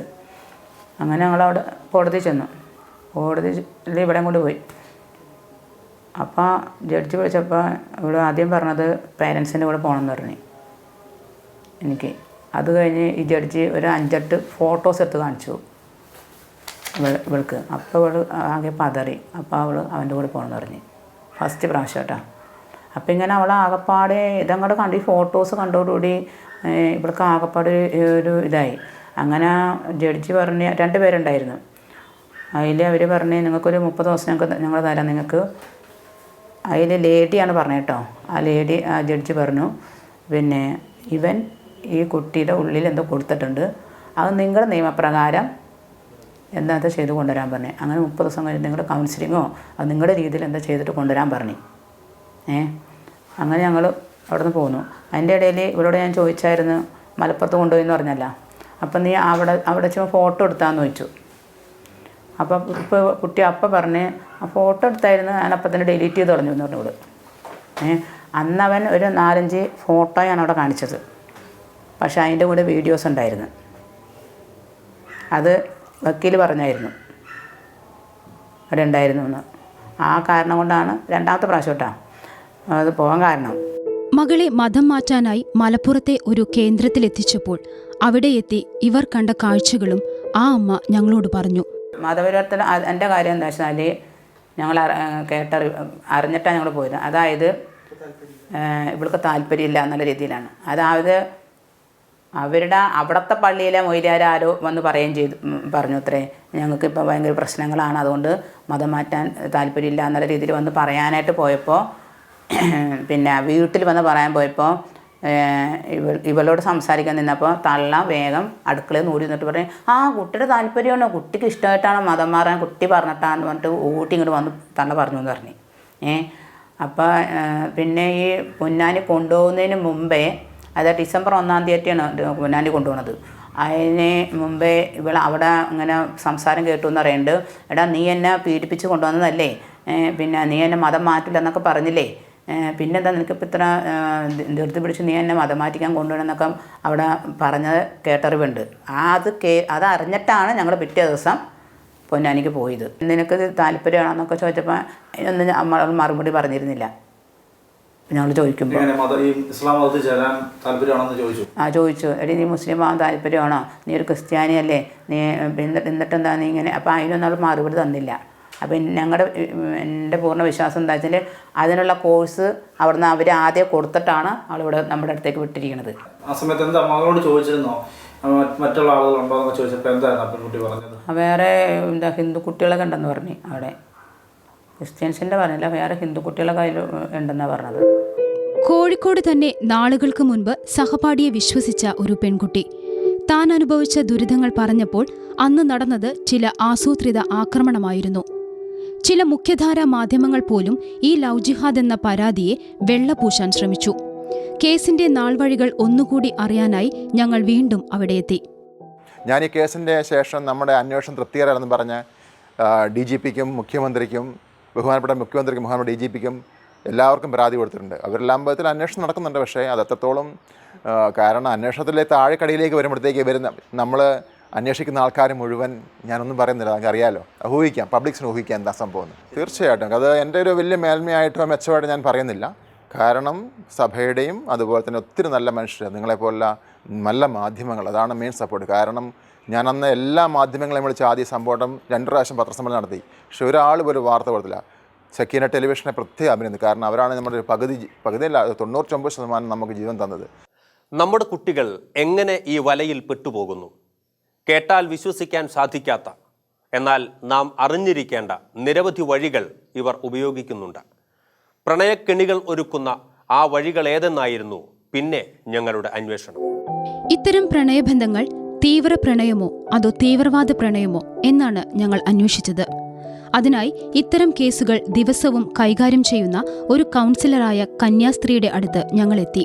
കെണിയൊരുക്കിയുള്ള ആ വഴികളെക്കുറിച്ച് അവർ ഞങ്ങളോട് പറഞ്ഞു തുടങ്ങി. +1 മുമ്പ്, അതായത് ഏകദേശം ഒരു 8th സ്റ്റാൻഡേർഡ് തൊട്ടുള്ള കുഞ്ഞുങ്ങൾ ഇത്തരം കെണികളിൽ പെട്ടിരിക്കുന്ന പല കേസുകളും എനിക്കറിയാം. പക്ഷേ ഒരു 10th ശേഷമുള്ള കുട്ടികളെ നമ്മൾ മനസ്സിലാക്കിയാൽ ഈ കുഞ്ഞുങ്ങൾ ചെന്ന് വിട്ടേക്കുന്നത് അധികവും അവരുടെ ക്ലാസ്മേറ്റ്സ് അല്ലെങ്കിൽ അവരെന്നും കൂടെ പോകുന്ന അല്ലെങ്കിൽ ഓട്ടോയിൽ അവർ സഞ്ചരിച്ചിരുന്ന സമയങ്ങളിലൊക്കെ വന്നു പെട്ടിട്ടുള്ള പ്രണയങ്ങളെ അടിസ്ഥാനപ്പെടുത്തിയ ഈ കേസിൻ്റെയൊക്കെ പൊതു സ്വഭാവം എന്ന് പറഞ്ഞാൽ ഒരുപാട് ഒരു ബ്രദർലി ആയിട്ട് അല്ലെങ്കിൽ ഒരു ഫാദർലി ഫിഗർ ആയിട്ട് തന്നെ അവർ ഭയങ്കരമായിട്ട് ആക്ട് ചെയ്യുക. ശരിക്കും സ്വന്തം കുഞ്ഞുങ്ങൾ നമ്മളോട് സംസാരിക്കുമ്പോൾ നമുക്ക് മനസ്സിലാവും, എൻ്റെ അപ്പച്ചനെ പോലെ അല്ലെങ്കിൽ ഡാഡിയെ പോലെ അല്ലെങ്കിൽ എൻ്റെ ബ്രദറിനെ പോലെ എനിക്ക് ഫീൽ ചെയ്തത് ആദ്യം. എല്ലാ കാര്യത്തിലും ഒരു ക്രിസ്ത്യൻ കുട്ടി എടുക്കാത്ത ഇനിഷ്യേറ്റീവ് ഇവർ ഈ കുഞ്ഞിൻ്റെ മേലെടുക്കുന്നുണ്ട്. അതുകൊണ്ട് തന്നെ ആ ഒരു കുറഞ്ഞ സമയം കൊണ്ട് ഒരു പെൺകുട്ടിയുടെ വീട്ടിലെ എല്ലാ സ്ഥിതിഗതികളും, അവരുടെ വീട്ടിൽ ആരുണ്ട്, ഓരോരുത്തരുടെയും സ്വഭാവങ്ങളെ ആവിധ കാര്യങ്ങളൊക്കെ അവൻ പഠിച്ചെടുത്തിരിക്കും. അങ്ങനെയാണ് എനിക്ക് മനസ്സിലാക്കാനായിട്ട് സാധിച്ചത്. ആദ്യം ചെയ്യുക, അവരുടെ അപ്പൻ്റെ ബ്രദറിൻ്റെ ഫിഗറാണ് ഒരു കുഞ്ഞിൻ്റെ മേലെ അവർ സ്ഥാപിക്കുക. അതിനുശേഷം അവർക്ക് ചെയ്തു കൊടുക്കാവുന്ന എല്ലാ ഉപകാരങ്ങളും ചെയ്തു കൊടുക്കും. അതോടുകൂടി തന്നെ കുട്ടിക്ക് നല്ലൊരു ട്രസ്റ്റ് ഉണ്ടാവും. പിന്നെ അവളുടെ വീട്ടിൽ ആരാണോ അവൾക്ക് ഏറ്റവും ഇഷ്ടം, ചിലപ്പം അധികം പെൺകുട്ടികളും അവളുടെ അപ്പനോട് അല്ലെങ്കിൽ ബ്രദറിനോട് ആരോടാണോ ഇഷ്ടം അതേ ആക്ഷനായിരിക്കും ഈ പയ്യൻ്റേതായിട്ട് എനിക്ക് മനസ്സിലാക്കാനായിട്ട് സാധിച്ചത്. അതിനുശേഷം ഇവളോട് പറയും, ഒരിക്കലും നമുക്ക് വിവാഹമൊന്നും ചെയ്യണ്ട, അല്ലെങ്കിൽ അങ്ങനെ ഒരു മാരീഡ് ഫ്രണ്ട്ഷിപ്പൊന്നും അല്ല നമ്മൾ ഉദ്ദേശിക്കുന്നത്. നമ്മൾ ഭയങ്കര ഫ്രണ്ട്ഷിപ്പിൽ മുന്നോട്ട് പോവുക. വളരെ കുറഞ്ഞ സമയം കഴിയുമ്പോൾ ആ ഫ്രണ്ട്ഷിപ്പ് അങ്ങ് കഴിയും. പിന്നെ പറയുക, എനിക്ക് അവൻ്റെ വീട്ടിലെ ചില വിഷമങ്ങളൊക്കെ പറഞ്ഞിട്ട് പറയും, എനിക്ക് രാത്രി ഉറക്കം കിട്ടുന്നില്ല, അല്ലെങ്കിൽ ബുദ്ധിമുട്ടുകളുണ്ട്, എനിക്ക് അറ്റ്ലീസ്റ്റ് നിന്നെ ഒന്ന് കണ്ടുകൊണ്ടിരിക്കാൻ എനിക്കൊരു ഫോട്ടോ വേണം. അങ്ങനെയാണ് സാധാരണ പറയുക. ഒരിക്കലും പയ്യൻ്റെ ഫോണിൽ നിന്ന് ഒരിക്കലും ഒരു റിക്വസ്റ്റ് ഒരിക്കലും കാണാറില്ല. ഇതിപ്പം പോലീസാണേലും പല മൊഴികളോ പ്രൂഫോ അല്ലെങ്കിൽ ഫോൺ കോൾ ചെക്ക് ചെയ്തിട്ടും ഒക്കെ കോൾ ഹിസ്റ്ററി ഒക്കെ നോക്കിയാൽ ഒരിക്കലും ഒരു പയ്യനും നിൻ്റെ ഒരു ഫോട്ടോ അയച്ചു തന്നോ അല്ലെങ്കിൽ നിന്നെ എനിക്ക് ഇങ്ങനെയൊന്ന് കാണണമെന്നോ അല്ലെങ്കിൽ നമുക്കൊരു വീഡിയോ കോൾ ചെയ്യണമെന്നോ ഒന്നും ഒരിക്കലും പറഞ്ഞു കേൾക്കില്ല. ഇതൊക്കെ പുറത്തു നിന്നാണ് ക്ലാസ് വിട്ട് വരുമ്പോഴേ, സ്കൂൾ വിട്ട് വരുമ്പോഴേ, അല്ലെങ്കിൽ ഒരു പാർക്കിൽ പോയിരുന്നിട്ട് അല്ലെങ്കിൽ ഒരു ഹോട്ടലിലോ റിസോർട്ടിലോ റെസ്റ്റോറൻറ്റിലോ ഒക്കെ കയറി ഇരുന്നിട്ടുള്ള സംസാരത്തിൽ നിന്നാണ് ഇവർ ബാഹ്യമായിട്ട് പറയുക. ഇതിൻ്റെ വെളിച്ചത്തിൽ സ്കൂൾ വിട്ട് വരുന്ന കുഞ്ഞ് അല്ലെങ്കിൽ ക്ലാസ് കഴിഞ്ഞ് വരുന്ന കൊച്ച് ആദ്യം ചെയ്യുക, ഇവന് നോർമലായിട്ടൊരു ഫോട്ടോ അയച്ചു കൊടുക്കുക. ഈ ഫോട്ടോ കൈ കിട്ടിക്കഴിഞ്ഞാൽ പിന്നെ അവർക്ക് സന്തോഷമായി. അവർ പിറ്റേ ദിവസം തന്നെ പറയുകടി, മനസ്സിൽ ഭയങ്കര സങ്കടം ഉണ്ടായിരുന്നു, ഒരുപാട് വിഷമം ഉണ്ടായിരുന്നു, പക്ഷെ നിൻ്റെ ഒരു ഫോട്ടോയാണ് എന്നെ എനിക്കൊരു ആശ്വാസവും സമാധാനവും കിട്ടിയെന്ന് പറയും. 2-3 ദിവസം കഴിയുമ്പോൾ ഇതേപോലെ പുറത്തു നിന്നാണ് സംസാരിക്കുന്നത്. ആ സംസാരിക്കുന്നതിൻ്റെ അകത്ത് പറയുക, എനിക്കിച്ചിരി നിൻ്റെ ഒരു നേക്കഡായിട്ടുള്ളൊരു ഫോട്ടോ എനിക്ക് വേണം. അതും ഫുള്ളായിട്ടൊന്നും അവർ ചോദിക്കുന്നില്ല, ചില ഭാഗങ്ങളൊക്കെ ഹിൻ്റ് ചെയ്ത് മാത്രമേ ഇവർ ചോദിക്കുന്നുള്ളൂ. അതോടുകൂടി കൊച്ച് ഒരുപാട് ബിലീഫാവും, ഫോട്ടോ എടുക്കും. പിന്നെ നമ്മൾ വിചാരിക്കുന്നതിൽ അധികമായിട്ടുള്ള ഫോട്ടോസ് ഇവരുടെ കയ്യിൽ ചെല്ലും. പക്ഷെ ഒരിക്കലും ഇവരുടെ റിക്വസ്റ്റിലായിരിക്കില്ല നമ്മുടെ കുഞ്ഞ് ഈ ഫോട്ടോകളൊക്കെ അയക്കുന്നത്. പക്ഷെ പറയപ്പെടുന്നത് പിന്നീട് നമ്മൾ കുട്ടികളോട് ചോദിക്കുമ്പോൾ നമുക്ക് മനസ്സിലാവും, ഇത് പുറത്തുനിന്ന് ഒരിക്കലും ഫോണിൽ കൂടെ ചോദിക്കുന്നില്ല, പുറത്തുനിന്ന് നിർബന്ധിക്കുന്നു അല്ലെങ്കിൽ ആവശ്യപ്പെടുന്നു. അതിൽ പ്രകാരമാണ് ഫോട്ടോസ് അയച്ചു കൊടുക്കുന്നത്. ഫോട്ടോ കിട്ടിക്കഴിഞ്ഞാൽ പിന്നെ ഒരു മാരേജിൻ്റെ അവസ്ഥയിലേക്കാണ് മുന്നോട്ട് പോകുക. നമുക്ക് സൊസൈറ്റിയിൽ ഒരു മോഡലായി ജീവിക്കണം. നീ ക്രിസ്ത്യൻ, ഞാൻ മുസ്ലിമായിട്ട് നമുക്ക് സൊസൈറ്റിയെ കാണിച്ചു കൊടുക്കണം. നമുക്ക് ഒരു മോഡലായിട്ട് നമുക്ക് ജീവിക്കണം.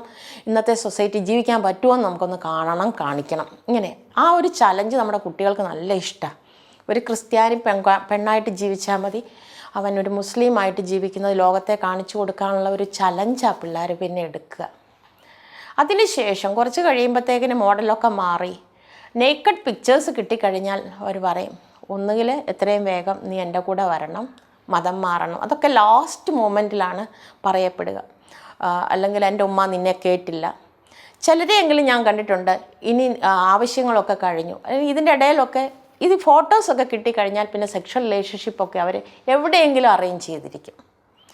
പിന്നെ ഞാൻ കണ്ടത് വിദൂരത്ത് നിന്ന് ഗൾഫിലൊക്കെ പോയവർ മാസങ്ങളിൽ തിരിച്ചു വരിക. ഓരോ മാസം ഇൻ്റർവെല്ലിൽ ഇവളെ കാണാൻ വരുന്നു, റിസോർട്ടിലേക്ക് കൊണ്ടുപോകുന്നു, റിസോർട്ടിൽ താമസിക്കുന്നു. അപ്പോൾ ഇതിനൊക്കെ വലിയൊരു എമൗണ്ട് ചിലവാകുന്നില്ലേ? ഇതൊരു സാലറി കൊണ്ട് മാനേജ് ചെയ്യാൻ പറ്റുമോ? അപ്പോൾ ഇവൾക്ക് കൊടുക്കുന്ന പണം ഇതെല്ലാം വെച്ച് നോക്കുമ്പം ഇതാരോ പുറകിൽ നിന്ന് പണം കൊടുക്കുന്നില്ലേ, ഇവരെ മോട്ടിവേറ്റ് ചെയ്യുന്നില്ലേ എന്നൊക്കെ ഇനി ഞാൻ ഡൗട്ട് ചെയ്യാറുണ്ട്. വിവാഹം രജിസ്റ്റർ ചെയ്യാനും അത് സാധുവാക്കാനുമുള്ള എല്ലാ സഹായങ്ങൾ ഒരുക്കാനും ഈ സംഘങ്ങളുടെ കയ്യിൽ സർക്കാർ ജീവനക്കാരടക്കമുള്ള പ്രത്യേകം ആളുകളുണ്ട്.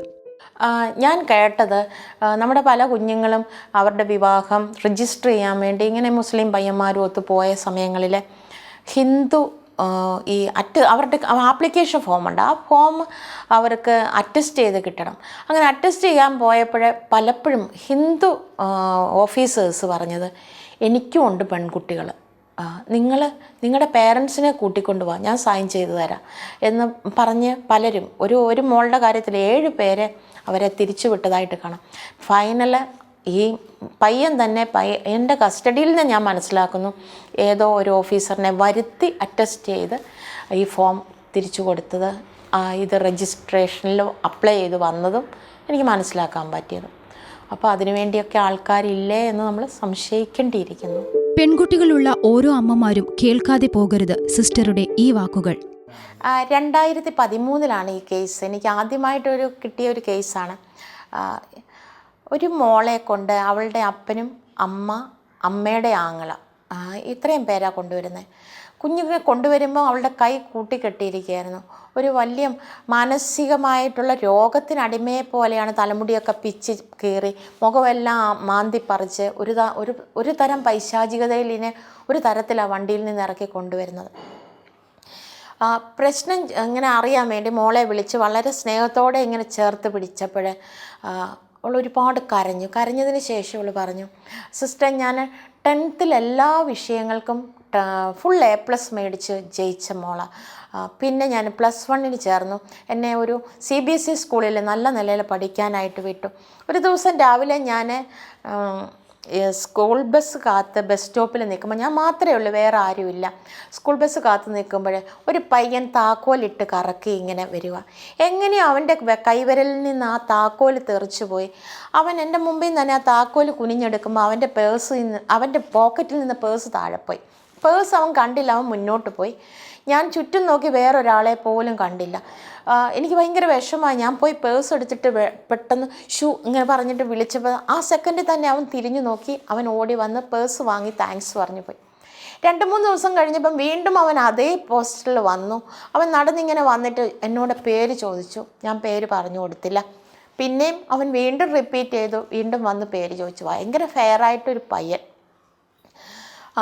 ഒരു ദിവസം അവൻ വന്നിട്ട് എന്നോട് ചോദിച്ചു, ഓട്ടോയിലാണ് വന്നത്. പിറ്റേ ദിവസം 2-3 ദിവസം കഴിയുമ്പോൾ ഓട്ടോയിൽ വന്നിട്ട് ചോദിച്ചു, നീ എൻ്റെ ഓട്ടോയിൽ കയറുന്നോന്ന് ചോദിച്ചു. അവൾ പറഞ്ഞു, എൻ്റെ അമ്മ സമ്മതിക്കത്തില്ല, വഴക്ക് പറയും, ഞാൻ സ്കൂൾ ബസ്സിനെ വരുന്നുള്ളൂ എന്ന് പറഞ്ഞു. പിന്നെ ഇത് റിപ്പീറ്റഡായി. ഒരു ദിവസം അവൾ ഓട്ടോയിൽ കയറി. ഇത് പിന്നെ പതിവായിട്ട് പല ദിവസങ്ങളിലും അവൾ ഓട്ടോയ്ക്ക് പോകാൻ തുടങ്ങി. ഒരു ദിവസം ഇവൾ വീട്ടിലേക്ക് വരുന്നത്, ഇവൾക്ക് 14 വയസ്സിന് ശേഷം ഇവൾക്കൊരു കുഞ്ഞനുജനുണ്ടായിരുന്നു. അപ്പോൾ അപ്പനാണെങ്കിൽ വിവാഹമൊക്കെ കഴിഞ്ഞിട്ട് അധികം താമസിയാതെ തന്നെ വിദേശത്ത് ജോലി ചെയ്യുന്നത്. അമ്മയും ഈ കുഞ്ഞനുജനും ഇവളും മാത്രമേ ഉള്ളൂ. അപ്പോൾ ഇവൾക്ക് ഈ കുഞ്ഞനുജൻ എന്ന് പറഞ്ഞാൽ ഭയങ്കര ഇഷ്ടമാണ്. ഈ കൊച്ചിൻ്റെ എല്ലാ കാര്യങ്ങളും ചെയ്യുന്നതും ഒക്കെ ഇവൾ തന്നെയാണ്. ഒരു ദിവസം ഇവൾ സ്കൂൾ വിട്ട് ഇങ്ങനെ വരുമ്പോഴേ അമ്മയോട് ഭയങ്കരമായിട്ട് ഷൗട്ട് ചെയ്തിട്ട് പറഞ്ഞു, എന്നെ അനിയൻ എപ്പോഴും ഡിസ്റ്റർബ് ചെയ്യുക, ഞാൻ +1 ആയി, എനിക്ക് എന്തോരം പഠിക്കാനുണ്ടെന്ന് അമ്മയ്ക്കറിയോ, എനിക്ക് പ്രോജക്റ്റ് അസൈൻമെൻ്റ് ഒക്കെ ഇഷ്ടം പോലെ ചെയ്യാനുണ്ട്, പഠിക്കാനുണ്ട്, അതുകൊണ്ട് ഞാനിനി താഴെ ഇരുന്ന് പഠിക്കത്തില്ല, ഞാൻ 2ാം നിലയിൽ ഇരുന്നേ പഠിക്കുകയുള്ളെന്ന്. അപ്പം അമ്മ പറഞ്ഞു, മോൾ ഇതിന് ദേഷ്യപ്പെടണ്ടല്ലോ, എൻ്റെ കുഞ്ഞിൽ പോയി പഠിച്ചോ, അമ്മയ്ക്ക് അറിയാമല്ലോ ഇഷ്ടം പോലെ പഠിക്കാനുണ്ട്, അതുകൊണ്ട് മോളിൽ പോയിരുന്ന് പഠിച്ചു. അപ്പോൾ അവൾ പറഞ്ഞു, അല്ല ഞാൻ രാത്രി കിടക്കുന്നു അവിടെ തന്നെയാണ്. പക്ഷേ നിർഭാഗ്യവശാൽ ആ ദിവസം തൊട്ട് എല്ലാ ദിവസങ്ങളിലും വീട്ടിൽ ഈ കുരുമുളകൊക്കെ പറിക്കാൻ വെച്ചിരുന്ന ഏണി കുത്തിച്ചാരി 2ാം നിലയിലേക്ക് ഇവൻ വരുമായിരുന്നു. ഈ കൊച്ച് ഡോറ് തുറന്നു കൊടുക്കുമായിരുന്നു, ഇവളുടെ റൂമിൽ ചെല്ലുമായിരുന്നു. ഇതൊന്നും അമ്മ അറിയുന്നില്ല. അങ്ങനെ കുറച്ച് ദിവസങ്ങൾ കഴിഞ്ഞപ്പം ഒരു ദിവസം ഈ മോള് പറയാം, ഇവൾ ഡോറ് തുറന്ന് കൊടുക്കുമ്പോൾ നിൽക്കുന്നത് വേറൊരുത്തൻ. അപ്പം ഈ മോള് പെട്ടെന്ന് ഒച്ചയിട്ട് കരയാൻ തുടങ്ങുമ്പോഴത്തേക്കിന് ഇവൻ ഈ സ്നേഹിക്കുന്ന പയ്യൻ വേഗം വാവുത്തി. എന്നിട്ട് പറഞ്ഞു, നീ പേടിക്കൊന്നും വേണ്ടില്ല, നിന്നോട് ഞാൻ പറഞ്ഞില്ലേ കുറച്ച് ദിവസം കഴിയുമ്പോൾ നമുക്ക് ഈ വീട് വിട്ടു പോകണം, അപ്പോൾ നമ്മളെ പ്രൊട്ടക്റ്റ് ചെയ്ത് നമുക്ക് സംരക്ഷണം തരുന്നത് ഈ പറഞ്ഞ ഇവനാണ്, അപ്പോൾ അതുകൊണ്ട് നമുക്ക് ആവിധ കാര്യങ്ങളെക്കുറിച്ച് സംസാരിക്കണം, അതുകൊണ്ട് നമുക്ക് റൂമിലേക്ക് പോകാം. അങ്ങനെ 3 പേരും റൂമിലേക്ക് പോയി. അപ്പം ഈ മോള് പറയുന്നത് ഇവനെ കണ്ടാൽ ഇങ്ങനെ വെള്ള ഡ്രസ്സ് അങ്ങനെയൊന്നും സിസ്റ്റർ, ഇങ്ങനെ ഈ മുസ്ലിം പുരോഹിതൻ്റെ പോലെ കുപ്പായോ അങ്ങനെയൊന്നും കണ്ടില്ല. പക്ഷെ കണ്ടാൽ അങ്ങനെയൊക്കെ ഏകദേശം ആ രൂപം കണ്ടാൽ അങ്ങനെയൊക്കെ തോന്നും ഒരു പുരോഹിതനാണോ, ഒരു മുസ്ലിം പുരോഹിതനാണോ എന്ന് എനിക്ക് ഡൗട്ടുണ്ടെന്നാണ് അവൾ പറയുന്നത്. അവളെ ഇങ്ങനെ കാല് മടക്കി ഇരുത്തി എന്നാണ് പറയുന്നത്. എനിക്ക് തോന്നുന്നത് ഈ വജ്രാസനത്തിൽ ഇങ്ങനെ ഇരുത്തി കൈ രണ്ടും തുറന്നു വെക്കാൻ പറഞ്ഞു. എന്നിട്ട് എന്തോ അറബിയിൽ ഒരു സെൻറ്റൻസ് പ്രെയർ പോലെ ചൊല്ലിക്കൊടുക്കും. അത് ഏറ്റു ചെല്ലണം. ഓരോ പ്രാവശ്യം ഏറ്റു ചൊല്ലി കഴിയുമ്പോൾ ഒരു തുള്ളി വെള്ളം അവളുടെ നാവിലേക്ക് ഉറ്റിച്ചു കൊടുക്കും. വീണ്ടും അങ്ങനെ ചൊല്ലും. അങ്ങനെ 3 പ്രാവശ്യം ചൊല്ലി. ഇത് ചൊല്ലിക്കഴിഞ്ഞിട്ട് അദ്ദേഹത്തിൻ്റെ കയ്യിൽ നിന്ന് ഒരു പാഴ്സൽ എടുത്ത് ഈ മോളുടെ കൊടുത്തിട്ട് പറഞ്ഞു, ഈ ലോകത്ത് ആരും ഇത് കാണാൻ പാടില്ല. ഈ പാഴ്സൽ നീ വളരെ സൂക്ഷ്മതയോടെ നിൻ്റെ പെട്ടിയിൽ ആരും കാണാതെ സൂക്ഷിക്കണം. ഇനി മുതൽ നീ അള്ളാഹുവിൻ്റെയാണ്, യേശുക്രിസ്തുവിൻ്റെ അല്ല. അതുകൊണ്ട് ഇനി നിങ്ങളുടെ ഈ മതപ്രകാരമുള്ള ഒരു പ്രാർത്ഥനയും അറ്റൻഡ് ചെയ്യാൻ പാടില്ല. നിങ്ങൾ രാത്രിയിൽ പ്രാർത്ഥിക്കുന്ന നീ പ്രാർത്ഥന ചെല്ലല്, കഴുത്തേലെ ആ ജപമണി എടുത്ത് കളയണം, അത് ഇനി ഒരിക്കലും ഇടരുത്, അങ്ങനെയൊക്കെ പറഞ്ഞു.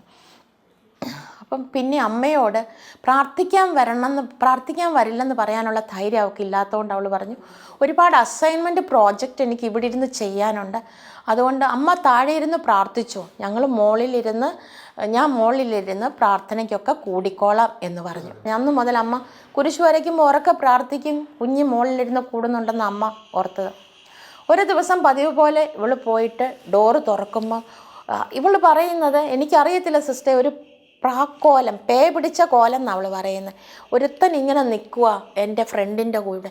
എനിക്ക് കണ്ടത് എന്തോ ഒരു ചതി പോലെ തോന്നി. ഞാൻ വാവിട്ട് ഉറക്ക കാറി പിന്നെ ഓടിയത് മാത്രം എനിക്ക് ഓർമ്മയുണ്ട്. പിന്നെ അമ്മയാണ് പറയുന്നത്, കൊച്ചിൻ്റെ കരച്ചിൽ ഉറക്ക കേട്ടു, എന്തോ സംഭവിച്ചെന്ന് എനിക്ക് മനസ്സിലായി. ഞാൻ ഓടി ലൈറ്റ് ഇട്ടു, സ്റ്റെപ്പിൽ കയറി ഞാൻ മോളിൽ ചെല്ലുമ്പോൾ എൻ്റെ അവളുടെ റൂമിൽ ബോധം കെട്ട് നിലത്ത് കിടപ്പുണ്ട്. മുഖം മുഴുവൻ വിയർത്ത് കുളിച്ച് കൊച്ച് വല്ലാത്തൊരവസ്ഥയിലായിരുന്നു. അല്ലാതെ ശ്വാസം എടുക്കാനായിട്ട് കുഞ്ഞ് ബുദ്ധിമുട്ടായിരുന്നു. ഞാൻ വളരെ വിഷമിച്ച് കൊച്ചിനെ കട്ടിലേക്ക് കയറ്റി കിടത്തി അവളുടെ കൂടെ കിടന്ന് ഞാൻ എൻ്റെ കുഞ്ഞിനെ ചേർത്ത് പിടിച്ച് ഞാൻ ചോദിച്ചു, കുഞ്ഞെ പേടിക്കുന്ന എന്തെങ്കിലും ഒരു സ്വപ്നം എൻ്റെ പൊന്നുമോൾ കണ്ടിട്ടാണോ കരഞ്ഞത്? അമ്മ ഇവിടെ ഇല്ലേ, മോളെന്തിനാ പേടിക്കുന്നത്, സങ്കടപ്പെടുന്നതെന്ന് ചോദിച്ച് ഞാൻ എൻ്റെ കുഞ്ഞിനെ താരാട്ട് പാട്ടി കുട്ടിക്കിടത്തി ഉറക്കിയെന്ന് അമ്മ പറയുന്നു.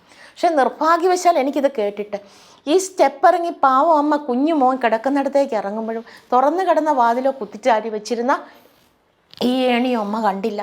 അമ്മ താഴേക്ക് വന്നു. അവർ ഏണി വഴി ചിലപ്പം രക്ഷപ്പെട്ട് പോയിരിക്കാം. അതിൻ്റെ പിറ്റേ ദിവസം ഇവളുടെ മട്ടാകെ മാറി. ഇവൾ പറഞ്ഞ്, ഞാൻ സിസ്റ്ററെ എനിക്ക് വല്ലാതെ ഭ്രാന്ത് പിടിച്ച പോലെ തോന്നി. ഞാൻ സ്കൂൾ ബാഗൊക്കെ എടുത്ത് നേരെ അങ്ങ് പോയി. ഒരു ഓട്ടോ പിടിച്ച് ഞാൻ ഇവനെ അന്വേഷിച്ചു, ഞാൻ കണ്ടുപിടിച്ചു. ഞാൻ ഒരു ഗ്രൗണ്ടിൽ ആരും കാണാത്തൊരു സ്ഥലത്ത് അവനെ കൊണ്ടുവന്നു. ഞാൻ അവൻ്റെ കഴുത്തിന്, അവൻ്റെ ഷർട്ടിന് കോളറിന് ഇങ്ങനെ കയറി പിടിച്ചിട്ട് പറഞ്ഞു, പറയടാ സത്യം, എന്തിനാ നിൻ്റെ പ്ലാനിനി എന്താ എന്ന് ചോദിച്ചിട്ട് ഞാൻ കുത്തിപ്പിടിച്ച് മതിലിനോട് ചേർത്ത് ഞാൻ അവനെ ഞെരുക്കി. പാവം പറഞ്ഞു, ക്ഷമിക്കണം, അന്ന് നമ്മുടെ റൂമിൽ വെച്ചെടുത്ത ചില ഫോട്ടോസൊക്കെ എൻ്റെ ഫ്രണ്ട്സ് അറിയാതെ അവരുടെ കയ്യിലൊക്കെ ഞാൻ അറിയാതെ പോയി. ഇനി അവർ പറയുമ്പം അവരെ എനിക്ക് നിൻ്റെ അടുത്ത് കൊണ്ടുവരാതിരിക്കാൻ വയ്യ, അതുകൊണ്ട് ക്ഷമിക്കണം എന്ന് പറഞ്ഞവന് അവനെ പിടിച്ചുന്തി അതിനുശേഷം അവിടെ നിന്ന് അവൾ പോന്നു. വടക്കൻ കേരളത്തിൽ ഇത്തരം ആവർത്തിക്കുന്ന സംഭവങ്ങൾ ഉണ്ടാകാതിരിക്കാൻ എന്തു ചെയ്യണം? അതും ഞങ്ങൾ അന്വേഷിച്ചു. ഈ 18 വയസ്സാവുന്നിടം വരെ സ്വന്തം കുടുംബത്തിൽ ജീവിച്ചിട്ട് ഈ 18 വയസ്സുവരെ നോക്കിയ മാതാപിതാക്കളുടെ സ്നേഹവും സഹോദരങ്ങളുടെ സ്നേഹവും കാണാത്തൊരു കുട്ടി പിന്നെ 2-3 ദിവസം കൊണ്ട് അല്ലെങ്കിൽ ഒരു കൊല്ലം കൊണ്ട് ഒരു യുവാവിൻ്റെ സ്നേഹം മാത്രമാണെന്ന് വിശ്വസിച്ചു പോകുന്നുണ്ട്. അപ്പോൾ അത് മാതാപിതാക്കൾ തന്നെ അവരുടെ സ്നേഹം എന്താണെന്ന് മക്കൾക്ക് വെളിപ്പെടുത്തി കൊടുക്കണം, അല്ലെങ്കിൽ അവർക്ക് അറിയാനുള്ള സാഹചര്യങ്ങൾ ഒരുക്കി കൊടുക്കണം. ഇപ്പോൾ അവർ ചോദിക്കുന്ന കാര്യങ്ങൾ അവർക്ക് വിഷമം ഉണ്ടാവണ്ടെന്ന് കരുതി പഠിക്കാനുള്ളത്, സ്ഥാപനങ്ങൾ, ഡ്രസ്സ്, മൊബൈൽ, ഇതെല്ലാം മേടിച്ചു കൊടുക്കുമ്പോൾ ഇതൊക്കെ ഇവരോടുള്ള സ്നേഹമാണ്. അല്ലെങ്കിൽ ഇവരെ ആശുപത്രിയിൽ പോയി കൂട്ടിയിരിക്കുന്നു. എനിക്കുണ്ടൊരു മകള്, അവളൊന്നും ഉറങ്ങിയില്ലെങ്കിൽ അല്ലെങ്കിൽ ഒന്ന് ചുമച്ചാൽ നമ്മൾ എത്ര കഷ്ടപ്പെട്ട് എണീറ്റിരുന്ന് നോക്കുന്നു. ഇതൊന്നും അവർക്ക് ഇറങ്ങിപ്പോകുമ്പോൾ ഒരു മാനദണ്ഡമല്ല. മാതാപിതാക്കളുടെ സങ്കടവും കരച്ചിലും ഒന്നും ഒരു വിലയില്ലാതെ ഇന്നലെ കണ്ട ഒരാളെ ഞങ്ങൾക്ക് മറക്കാൻ പറ്റില്ല എന്ന് പറഞ്ഞാൽ പോകുന്നത്. അപ്പോൾ നമ്മുടെ കുട്ടികളെ നമ്മൾ 100% വിശ്വസിക്കരുത് എന്നുള്ളതാണ് ആദ്യം എനിക്ക് പറയാനുള്ളത്. നമ്മളുടെ മുന്നിൽ കാണുന്ന മുഖം അല്ലാത്തൊരു മുഖം അവർക്കുണ്ട്. അപ്പോൾ അവരെ 100% വിശ്വസിക്കാതിരിക്കുക. അതുപോലെ നമ്മുടെ സ്നേഹം എന്താണെന്ന് അവർക്ക് വെളിപ്പെടുന്ന രീതിയിൽ അവരോട് ഇടപെട്ടുകൊണ്ട് പോകണം. പിന്നെ ഇതുപോലത്തെ സംഭവങ്ങൾ ഉണ്ടാകുമ്പോൾ ഇതേ സംഭവങ്ങൾ നമ്മുടെ കുടുംബത്തിൽ ചർച്ച ചെയ്യണം. അങ്ങനെയാണ് അവരുടെ മാതാപിതാക്കൾ, അതായത് പോയ കുട്ടിയുടെ അപ്പൻ്റെയും അമ്മയുടെയും വേദന എന്താണെന്ന് എൻ്റെ വീട്ടിൽ ഞാൻ ചർച്ച ചെയ്യുമ്പോൾ എൻ്റെ വേദന എന്താണെന്ന് എൻ്റെ മകൾക്കെങ്കിലും മനസ്സിലാവണം. ഇല്ലെങ്കിൽ വീണ്ടും ഇതുപോലത്തെ സംഭവങ്ങൾ ആവർത്തിക്കപ്പെടും. പ്രണയത്തിന് ഒരിക്കലും എതിരായ പ്രചരണമാണ് ഞങ്ങളുടെ മാധ്യമ പ്രവർത്തനമെന്ന് ഒരുപക്ഷെ വിമർശനമുയർന്നേക്കാം. പക്ഷേ ഒന്നു പറയട്ടെ, പ്രണയത്തിനു പിന്നിൽ അജണ്ടകളുണ്ടെങ്കിൽ, അത് മത തീവ്രവാദത്തിന് കുടപിടിക്കുന്നെങ്കിൽ അതിനെതിരെ ശബ്ദമുയർത്താതിരിക്കാൻ ഞങ്ങൾക്ക് കഴിയില്ല. ഇതൊരു ഓർമ്മപ്പെടുത്തലാണ്. നമ്മുടെ പെൺകുട്ടികൾക്ക് ചുറ്റും വലയൊരുക്കി ആരൊക്കെയോ കാത്തിരിക്കുന്നുണ്ട് എന്ന ഓർമ്മപ്പെടുത്തൽ. ഈ യാത്രയിൽ കണ്ട കണ്ണീരുകൾ ഒരു പാഠമാകട്ടെ. എല്ലാത്തിനും പിന്തുണയുമായി ഇവിടെ ഒരു സമൂഹം ഇവർക്കൊപ്പമുണ്ട്. വിശ്വാസത്തിനൊപ്പം, ഇവരുടെ പോരാട്ടങ്ങൾക്ക് കരുത്തു പകർന്ന്. നന്ദി, നമസ്കാരം.